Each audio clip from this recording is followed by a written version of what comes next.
I love hearing people's stories. We do know that everybody has a story, and when you hear it, I think when you hear somebody's story, they move from being in the crowd to actually being seen. And that's what we're going to talk about today. Let me tell you a interesting story. Maybe you can relate with this. I was in my latter part of elementary, and I had a spare granola bar, okay? And I felt I was a generous person.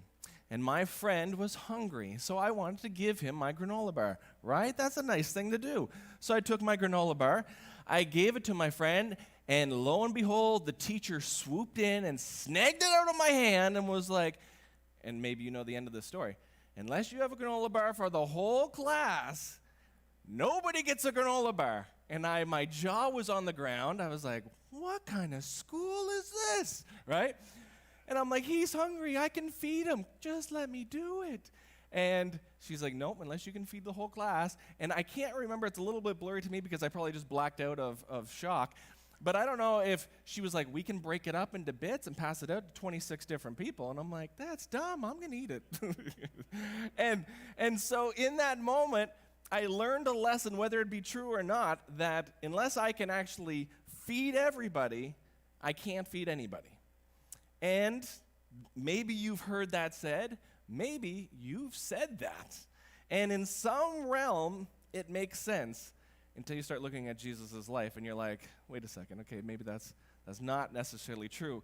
A pastor I heard, I'm going to put this on the screen for you, a pastor that I heard had this quote, and it goes like this: do for one what you wish you could do for everyone. Do for one what you wish you could do for everyone. And the concept there is, if we can't do it for everyone, what's the other option? We just don't do it, right? We just don't do anything. And so that's not good either. And so there's some kind of middle ground there. And so we're going to look at what Jesus did when he was on earth, and he was in his prime in his ministry, and he was going around and he encounters this woman. And instead of helping anybody and everybody, Jesus really, his biggest part of his ministry was helping the one at a time. He saw the one, and he met the needs, not the wants, but the needs of one. Because he did believe, I'm going to do for one what I wish I could do for everyone. And so, welcome to our series. This is the start of our series, One at a Time. And so I'm glad that you guys are with us on the forefront of this. And thank you, Bathurst site, for being able to tune in, and our women's prison. And we're glad that you guys can be watching as well. And for online, that you're tuning in as well. And for everybody here, we're going to kick things off. And I want you to understand the power of being able to see people. Because when you see people, they feel seen. I know, that's not revolutionary, is it? If you see people, they feel seen, but it is true. And so I'm going to give you the bottom line. Here's what we're learning today. So if you're like, okay, I need to leave, my dog's barking and I need to leave, you got the bottom line. Are you ready for this? Okay. Learn to focus on people one at a time, just like Jesus. Learn to focus on people one at a time, just like Jesus. Okay? That's what we're going to do. We're going to look at Luke chapter 8, verse 43 to 48. We're going to tune in. We're going to look at his word in there. But I want to give you this kind of concept, a little background. This is interesting to me. How come, and maybe you guys feel the same way, how come I like being part of a crowd better than I do standing on a stage by myself? Okay, you might say, like, you could not pay me enough, Jeff, to stand on that stage by myself. I tell you, that would freak me out, okay? Years ago, that freaked me out. And you just say, okay, God, if you want it, then let's take a lot of medicine to get me up on here, okay? And so one of the things I feel is that when I'm in a crowd, I feel safer, right? When I'm in a crowd, I actually disappear. When I'm in a crowd, I don't have to be Jeff McLean. Nobody needs to know me. Nobody needs anything from me when I'm in a crowd. I can just scoot in, be part of the crowd, just another number, and just disappear. Nobody's asking anything of me. Nobody sees me. It's safer in a crowd, right? And so that's why we like being part of the crowd. Some of you might say, that's why, Jeff, I show up after the service starts. I slip in, and before it ends, I slip out. I just want to be part of the crowd. Please don't point me out in public, okay? I just want to be part of the crowd. And yet, and this is the mystery, and yet, if you walked into a church service, and not one single person said hi to you, not one person had made eye contact with you, acknowledged your presence, you left, you would turn to somebody and say, what a rude church. How come nobody saw me? How come nobody said hi to me? So let me get this right. You wanted to scoot in, you didn't want to be seen, you wanted to slip in, and you wanted to slip out, and yet you're mad that nobody saw you, okay? I feel that. I've gone and I've visited other churches. I've done the same thing. You scoot in, you scoot out, and you're like, what a rude church. Nobody said anything to me. Isn't that what I wanted? It's weird that that's what we want. And the reason why, the mystery is, because God made us to be relational. God made us to be seen and need to be seen. And he saw us, and so we have this in us that we just need to be seen.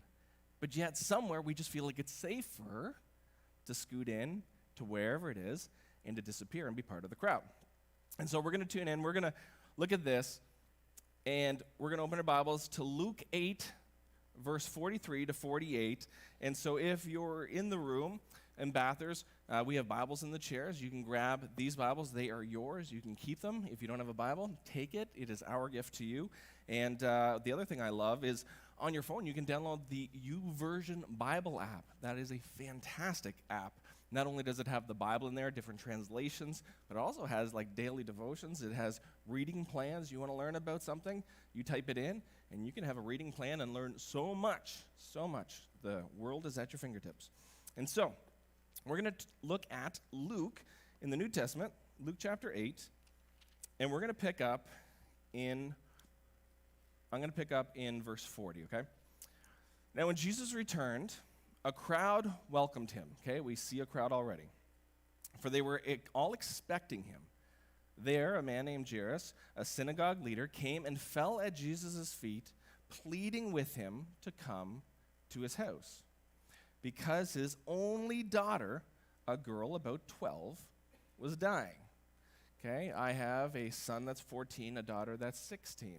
I know what it's like to have a 12-year-old child, and I know that's a long time. 12 years is a long time to have them. So to know that she's dying, I'm going to do whatever it takes to make sure that doesn't happen. And I can feel for this man, for this father. And so it says, and Jesus was on his way. Okay, so he begs. Jesus was on his way, and the crowds almost crushed him. So you're like, okay, what kind of crowd are we talking about? I don't know how many, but I know 2 or 3, 4 people aren't going to crush me. Okay, so when you're talking about a crowd, and they knew he was coming, then it's just almost, it's like borderline a mob. Okay, it's just a swarm, if you will, of people. And they're kind of squeezing him in, and his disciples, and they're there on him. And he's like, okay, yep, we'll go to your house. You lead the way. And Jesus is almost crushed, and a woman was there who had been subject to bleeding for 12 years. But no one could heal her. She came up behind him and touched the edge of his cloak, and immediately the bleeding stopped. Who touched me? Jesus asked. When they all denied it, Peter said, Master, the people are crowding and pressing against you. I think it's kind of obvious, anybody could be touching you. But Jesus said, someone touched me. I know that power has gone out from me. Then the woman, seeing that she could not go unnoticed, came trembling and fell at his feet. And in the presence of all the people, she told why she had touched him and how she had been instantly healed. Then he said to her, Daughter, your faith has healed you. Go in peace.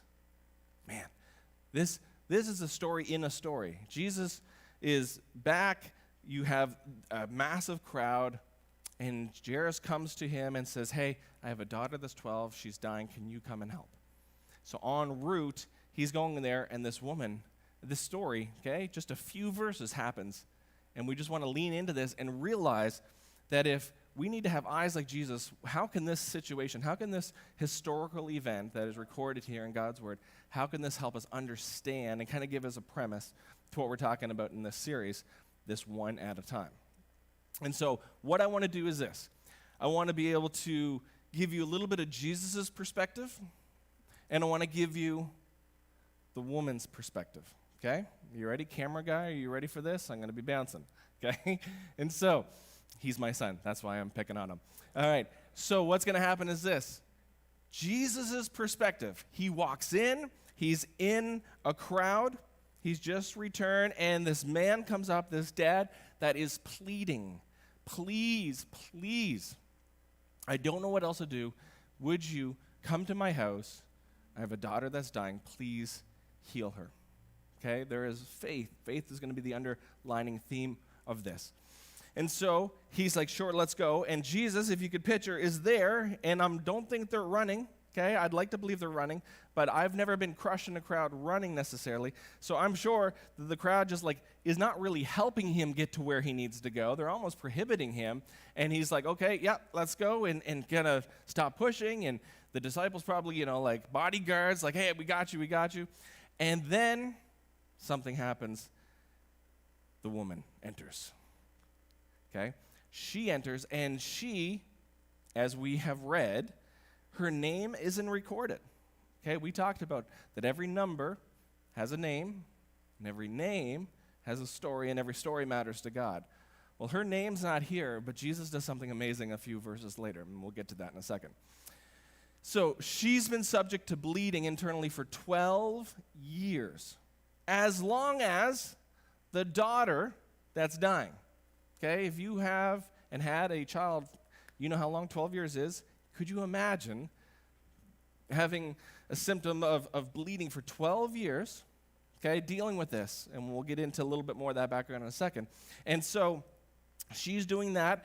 And what I love about the New Testament is Matthew, Mark, Luke, and John are accounts, historical accounts, but they at times tell the same story, but from their perspective.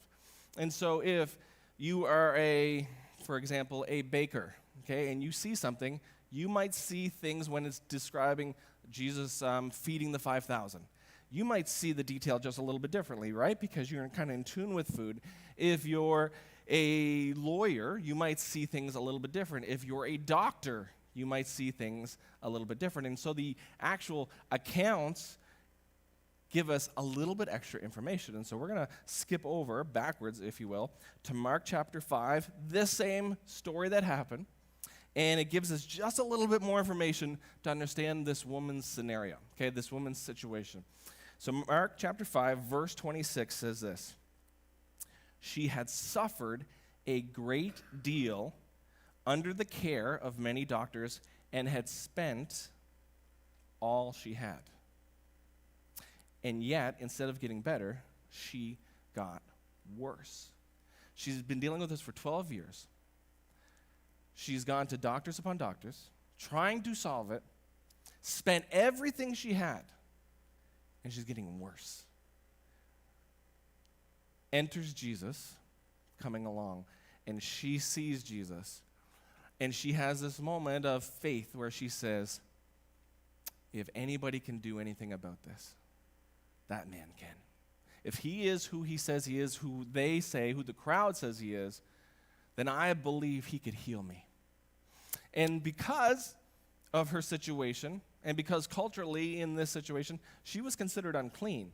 And being considered unclean, she's not really privy to be part of the crowd and just walking around in the crowd. I'm sure she was pushed aside, and so she probably had to keep her distance in situations, right, where she had to be back from the crowd. So I'm thinking, okay, this is just my thought, that as Jesus was coming by, she was trying to find her window, where she said, okay, I'm going in. And she may have gone low and reached down so that she could be away from the crowd, and if I could just grab the edge of her cloak, we could get into this for a long time, but here's the bottom line. If I could just touch his garment, if I could just be near him and touch him, I know he could heal me. This is from the woman's perspective, that faith. And there is a verse, one of my favorite verses, in the Bible, Romans 10:9, chapter 10, verse 9. And I've said it for 20 years to kids and to youth, to conferences, to camps. It's one of my favorite, and here's why. Because it says this: if you declare with your mouth Jesus is Lord and believe in your heart that God raised him from the dead, you will be saved. This woman had faith. God says if you say with your mouth Jesus is Lord and you believe in your heart that God raised him from the dead, you will be saved. She's living at a time where Jesus hasn't done that yet. Jesus hasn't sacrificed him yet, okay? But she has faith that who he is will make a difference in my life. And so come over to Jesus' perspective. Even with the crowd crushing him en route to somewhere else, he pauses and he tries to find this woman. He sees her and she feels seen. And the reason why we know that is because it says it. Luke 8, in verse 45, he says, "Who touched me?" And this is my favorite part. He goes on, he said, "Somebody touched me, the power's gone out from me." And verse 47, "Then the woman, seeing that she could go unnoticed no more." Okay, if you're in a crowd, put yourself in this scenario, and the woman's here, she touched him, and she's instantly healed. She knows she's instantly healed, and she is trying to just get out of the crowd. Just because she's healed doesn't mean her mind is healed in the sense that, and nobody knows she's healed. So if she's seen for too long in a crowd and near Jesus, who knows what persecution is going to happen to her. So she's trying to get out of there, and Jesus is like, "Hey, who touched me?" She doesn't want to come forward. She doesn't want to say that, because if she does say that, who knows what the crowd is going to do. So she's out. She's leaving. She's like, "No, and starts walking away, I am sure. And Jesus says, "We're not going any further until we find out who this is." I don't think he was mean about it, but I think he said, she needs to be seen. I don't need to see her, but she needs to be seen by me. And he makes such a big deal about it that she finally says, "It's me. It was me." Like the courage, the bravery maybe, I don't know what it was, but it was something that she said, "It was me." And she falls to her feet. She spills the whole scenario and the story and says everything. And the line that is recorded, what Jesus says, is brilliant. He says two parts. He says, one, we don't know her name, right? It's not recorded. It doesn't say that. But what he does say is he calls her daughter. You don't call somebody daughter unless they're part of your family. And you don't call somebody part of your family unless you know them. And because of her faith, she was part of God's family. So when he said daughter, the goosebumps she must have felt in that moment of being included. For 12 years, she has not been included. It's been the opposite of being included. And Jesus, the one that she's like, "I'll just sneak and touch your cloak," calls her daughter? Man, I could do anything. I could fly at that point. I'm like, "Get back, people, I am here." Right? You're like, the confidence, because she was seen in a positive light. And he calls her daughter, and he says this: "Daughter, your faith has healed you. Your faith has healed you." Oh, that's so encouraging. Your faith has healed you. Not like, "Yes, by the power vested in my pinky and / my cloak, you are healed." He doesn't say that. He says he knew the powers went out. He knew where the power comes from. But he said it was because of your faith in me. That gave you healing. It's amazing. But it doesn't end there. And I overlooked this multiple times until I started looking at it this week. And the second part is brilliant. He says these three words: "Go in peace." I've heard it on TV. I've heard pastors and preachers and ministers and other people say it: "Go in peace, my child." And it almost becomes just a saying, right? "Go in peace, Godspeed." Right? It's just sayings. And for whatever reason, culturally, it doesn't mean anything to me. But when I was looking in the context here, it just jumped off the page. Because here is a woman that has not had peace for 12 years. Here is a woman that has not had peace with socially, being able to be accepted socially.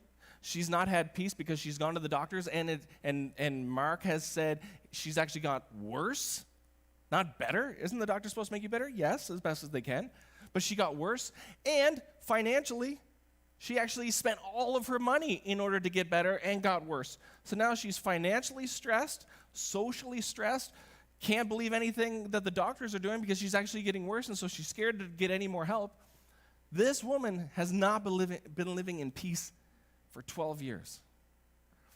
Not only does Jesus see her, not only does he say, hey, you're part of my family, but then he says something to her that she feels, but she doesn't know if she can believe. He said, go in peace. Go in peace. You don't have to be scared anymore. You don't have to worry about social. You don't have to worry about finances. You don't have to worry about trying to find healing. Go in peace. Because when you experience Jesus, when you encounter Jesus, there is a peace that passes all understanding. And you don't know it until you have it. Because he removes the stress of the everyday. When you truly say, okay, God, I'm yours. What's next? And she just said, here's what happened. And he said, daughter, your faith has healed you. Go in peace. It's amazing. It's truly amazing. And so, the thing that stands out to me is this line, that what we said before, that every number, she was just a number in a crowd, right? If there was 200 people in that crowd, she was just a number. But God says every number has a name, and he calls her daughter. And every name has a story, and she spilled her story out. It's been 12 years, and I've been having internal bleeding, and it's not been good, and I've had no help. I've been getting worse, and I have no money. She just spills it out. That's her story. But every story matters to God. Jesus very well could have done what we all do and say, it's not convenient to help you at this time. I'm actually en route to help a 12-year-old daughter, okay, get better. This 12-year-old little girl, I need to. Sorry, I'm just not available. Because this is important. And I don't know your story, and because I don't know your story, I don't have empathy for you. So I'm going to go do this. Maybe I'll be back. Like he could have. He didn't. See, Jesus, I say it this way, that he was inconveniently available. Think about it. Inconveniently available. Okay? In our small group, we've been talking about this. But inconveniently available. Have you ever been in a situation where you have been inconveniently available to somebody? And you're like, Jeff, I'm not following you. You'll ask me back up a little bit. Okay, here's what I mean. If it's inconvenient for you to help somebody, that means it's going to cost you something. That means it's going to take time out of whatever you were planning on doing. Being inconveniently available means that this isn't ideal. I'd love to help you. I think it's great, but I got bigger fish to fry over here. And you go over, right? You know, God, does that check the box? Like, my heart's in the right place, but I'm just not inconveniently available. I'm going to go over here where it's convenient. I'm going through the drive-thru so I can help you. I'm sitting at the hockey game and I'm available to you here. The inconvenient is when somebody comes up and says, hey, I know you were just leaving. Could we talk? Hey, I know you were doing this, but could you just help me? I know, my finances aren't good, and I know this isn't a good time to ask, but is there any way you could help? There's just so many scenarios that I could give you that are inconveniencing us. But I think when the person receiving your help knows that it's inconvenient for you, I think they are seen way more, right? When you are saying, you know what, yeah, that's not convenient for me, but you're important because you matter to God. And so I got you. And you lean in, they are seen more than ever because of your inconvenience. Does that make sense? And so I'm going to give you a scenario. It's a little grim, so follow me on this. If your funeral, okay, just follow me on this. If your funeral, this is your last day, your funeral's happening, you're above your casket and you're looking at yourself, and you have people surround it and celebrating your life. what would they say about me? What would they say about you? Okay, I don't dwell on this by any means, but I do sometimes ponder, is my life actually making a difference? Or am I just being a space taker? Am I being a space taker or a difference maker? Okay, think about it this way. Am I just doing what I want to do because I want to do it, and I am El Capitano, I am the man in charge, and it's up to me? Or, out of God's love and loving God, God says, I will give you the strength to love others. And I will give you the strength to love others to be a difference maker. Would anybody coming to your mind say, enter your name, is a difference maker? If the answer is, I'm not sure, let's do something about that.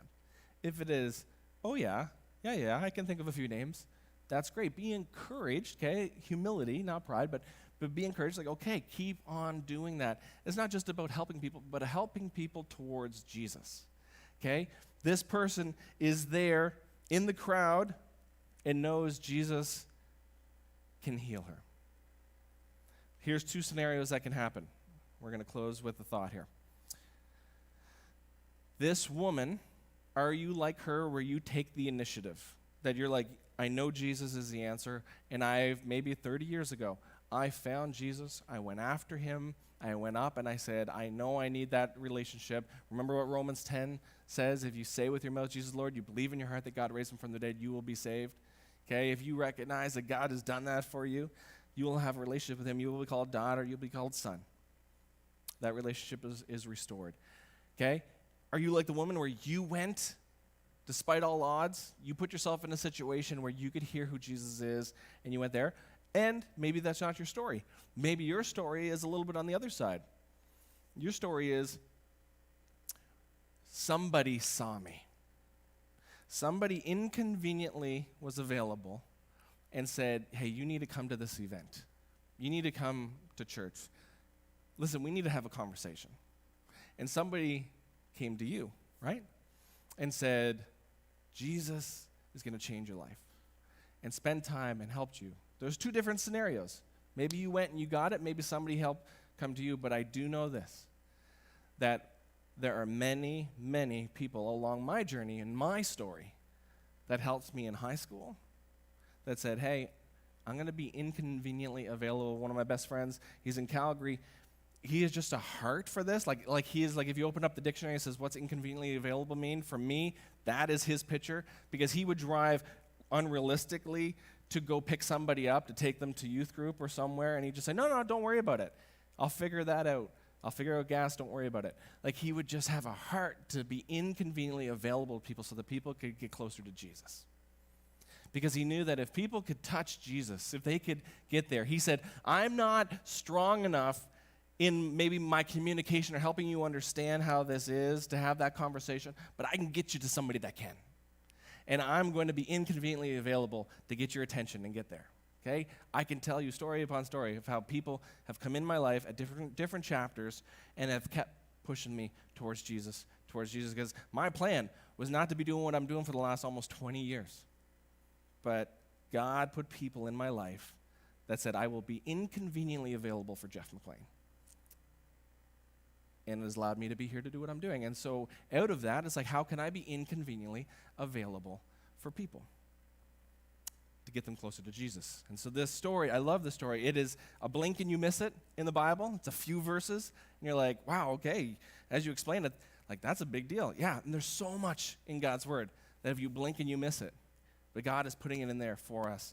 And we're going to understand what that means as we go through this series, that one at a time focus. Help me have eyes like you, Jesus. So I'm going to give you 3 things to help you be a difference maker, and we're going to close with this. Number 1, it's about faith. You want to be a difference maker? You can't make a difference for Jesus if you don't have a personal relationship with him first, okay? So you got to have faith. That woman had faith. We talked about Romans 10:9. Okay, you say with your mouth, Jesus Lord, believe in your heart, God raised him from the dead, you will be saved. You got to have faith. The second is this. I think if you want to be a difference maker, you got to start your day off differently. Okay, you wake up and you do what you do, you'll get the results you always have gotten. So do something different. to get a different result.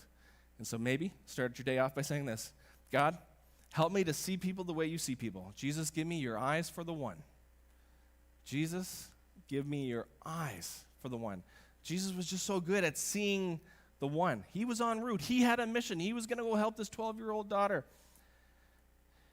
And yet he had eyes, awareness to be okay, to be inconveniently available. Okay, Jesus, give me your eyes for the one. Help me see the way you see people. Okay, help me see people the way you see people. Pray that. Actually, what we're going to do is this. I think on Tuesday we send a text message out to our church family and we say, hey, this is what happened on Sunday. We just want to encourage you. Here's kind of a recap. And so we're going to send out this prayer. Jesus, give me the eyes for the one. Give me your eyes for the one. Help me to see people the way you see people. We're going to send that out. And when you receive that text, just go, God, just give me eyes the way you have eyes. Give me eyes for that one. Now, if you're not receiving our text, I think we have the number. Yeah, you can just right now take your cell phone out, type in 506-702-5242, and you're going to receive a text. You'll be signed up, and you'll get those texts from us. Not only does one come on Saturday to say, hey, church is coming, here's a reminder, but one comes on Tuesday and just says, this is what it's about. We want to help you take a next step to reach your full God-given potential. And so write it down, send a text. We want to make sure you're a part of that so we can communicate with you. You want to be a difference maker? You got to have faith. You got to change your day to day. The routine you're getting, you'll get it. So you want something different? You got to change something. Start your day off saying, God, reprioritize. Help me see the one. And then this. Understand that I need to be inconveniently available for people to know that I see them. Because if I just conveniently say, hey, how you doing? And go, and Miramichi is amazing for this. How you doing? With no real reason that I really want a response back from you, right? How's she going? I don't care. That's just what I said, okay? And so there is a culture here that doesn't really want to have a conversation. We seem friendly. We are called friendly. Deep, not quite sure, okay? But we want to be able to see people, and that is going to take you to be inconveniently available. To be inconveniently available. You want to be a difference maker? Try it. So when a situation comes up and you're like, oh, we should really help this person. Yeah, but I'm going to miss, I won't get to, well then, and all the excuses start coming. Just take those excuses as best as you can and say, can I make a difference in this scenario? Can I be inconveniently available? And I guarantee Jesus is going to use that. Help point them to Jesus, because he is the one that is the difference maker, and we can make differences through him. Let me pray with you. God, we pause in this moment. We thank you for what this story says to us. Thank you for showing us that you see us individually, that you don't see us as part of the crowd. God, even though we'd like to hide in the crowd, you see us for who we are. Because you know that every number has a name, and every name has a story, and every story matters to you. So thank you for every story that is in this room, that is tuning in right now. God, that you are part of their story, part of their journey. God, we want to be a church that helps people take their next steps towards you, to reaching that full God-given potential. And today, give us eyes to see the one. God, maybe we're the one. Maybe we need to be seen, and we just feel super lonely. We feel super just not seen.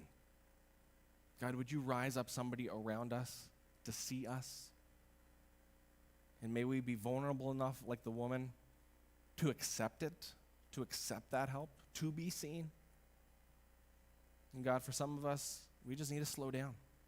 We just need to slow down, be inconveniently available, and have eyes for the one, so we can help point them towards you.